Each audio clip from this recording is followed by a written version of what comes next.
Vendredi 3 février 2023, mesdames, messieurs, bonjour et bienvenue au journal. Au sommaire, nous parlerons de la journée mondiale des zones humides, le forum biodiversité avec le leading de l'ONG SOS Biodiversity immortalise l'édition 2023. Vous suivrez également dans cette édition le constat fait par une équipe de notre rédaction au marché d'Antokba sur les difficultés que rencontrent certains importateurs d'oignons au Bénin.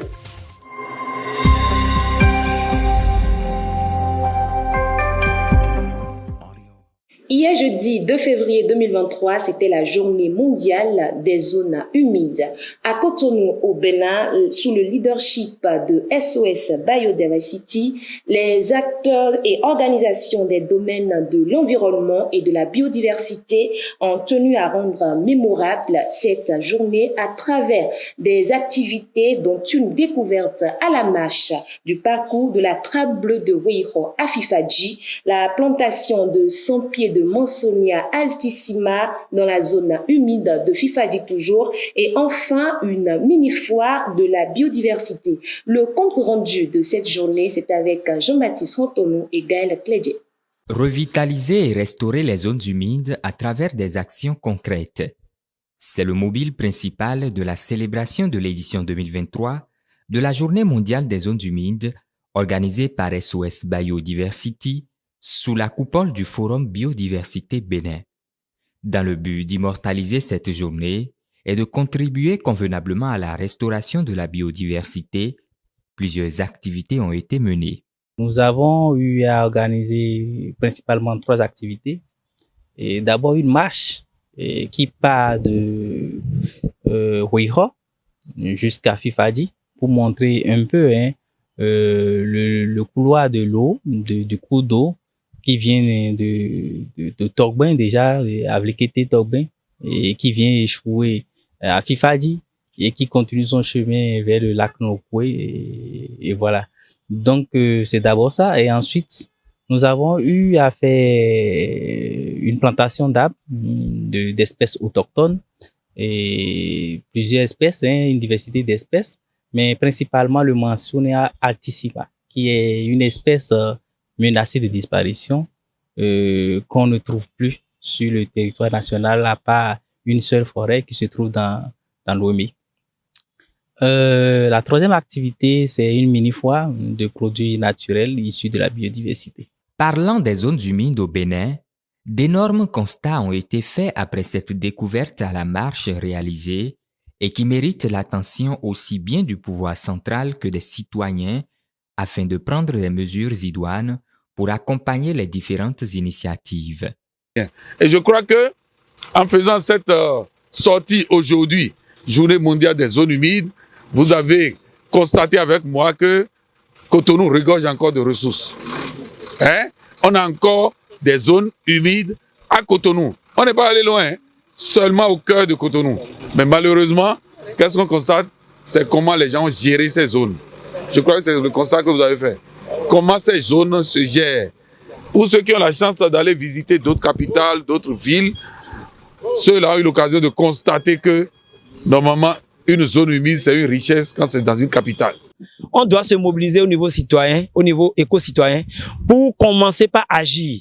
Agir correctement, planter les arbres, ramener tout ce qui a disparu à Fifadji et restaurer la biodiversité pour que la vie reprenne et pour que Fifadji devienne un écopôle qui puisse servir Cotonou, transformer Cotonou en un centre d'attraction et Cotonou en un espace où on peut vraiment vivre longtemps. Créer et tout, nous exhortons la population, même si on ne peut plus peut-être changer la canalisation de l'eau, il faudrait qu'on conserve les zones humides, qu'on préserve l'environnement, parce que l'environnement c'est chez nous tous. Si l'environnement est préservé, nous serons tous bien et c'est mieux d'agir pour la conservation des zones humides. Ayant donc participé activement à cette activité de grande envergure, les structures partenaires telles que l'ONG Agir Bénin, Nature Tropicale, Vie Épanouie, Femmes d'Action, Mama Africa et ADED se sont investis corps et âme pour la réussite effective de cette journée. La mécanisation de l'agriculture étant une préoccupation majeure pour le gouvernement béninois, l'Organisation des Nations Unies pour l'alimentation FAO au Bénin, en collaboration avec le ministère de l'Agriculture, de l'Élevage et de la Pêche, a organisé une formation aux techniciens de la SONAMA, de l'ATDA4, de l'ANPM et de l'ANAPMA-B, axée sur les technologies de récolte et de post-récolte, y compris le stockage de 3 cultures dont le riz, le manioc et le soja. La dite formation s'est tenue du 31 janvier au 1er février 2023 à Dassazoumé. Parlons santé à présent avec la consommation des antioxydants que sont les fruits et les légumes verts. Dans cet extrait qui va suivre, le Dr Jonta nous éclaire sur les avantages de leur consommation sur la santé cardiaque. Suivez.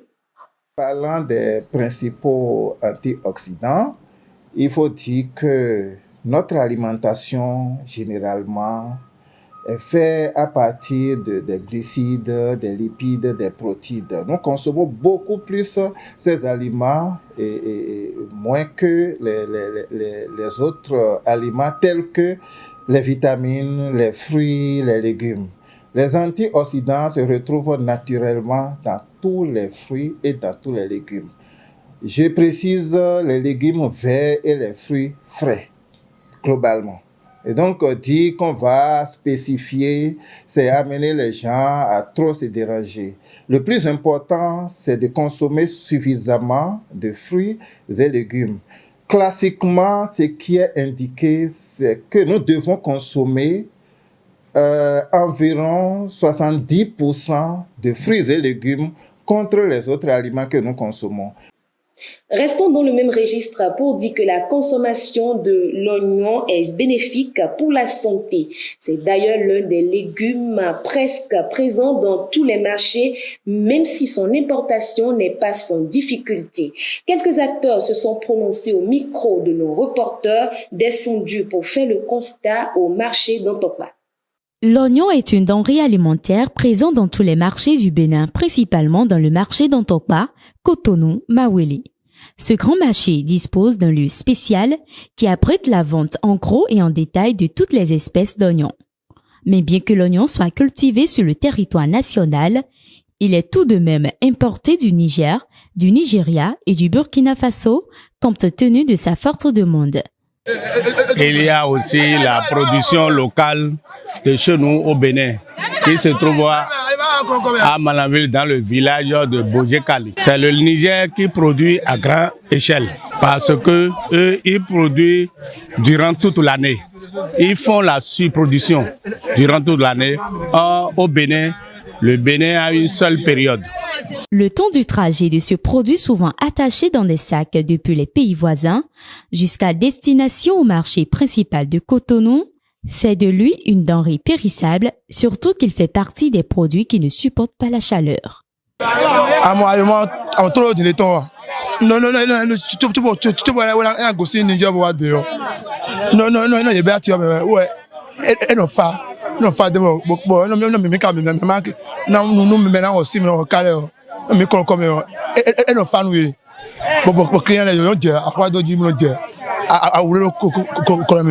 Ce problème, cause de faillite et de dettes auxquelles font face au quotidien les commerçants, est l'une des raisons qui pousse d'aucuns à abandonner.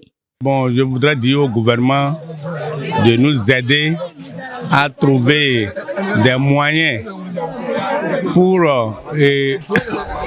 surtout le Bénin, pour la production locale de chez nous, de chercher un moyen pour que nous aussi, nous faisons la surproduction durant toute l'année. C'est ce que nous demandons au gouvernement et aussi de nous aider à réorganiser le secteur d'oignons. Eu égard à l'utilité de ce légume pour l'organisme humain et de son importance pour l'économie du pays, il urge que les décideurs répondent au cri de cœur de ces commerçants. En interactualité, nous irons au Togo où le Conseil interprofessionnel de la filière soja et la direction sous-régionale de l'Afrique de l'Ouest de l'organisme écossais ont récemment amorcé à Lomé les échanges sur l'accompagnement à apporter à la filière soja bio du pays. La séance de travail a permis à la délégation d'Écossais venus du Burkina Faso de présenter ce qui justifiait en partie l'inquiétude sur le soja bio du Togo. Il ressort pour l'essentiel que le volume d'exportation de la graine biologique du soja pour le compte de la campagne 2021-2022 a grimpé de plus de 250%, soit un volume de 30 000 tonnes en 2020 contre 80 000 tonnes en 2022. C'est la fin de ce journal. Merci de nous avoir suivis d'ici là. Portez-vous bien.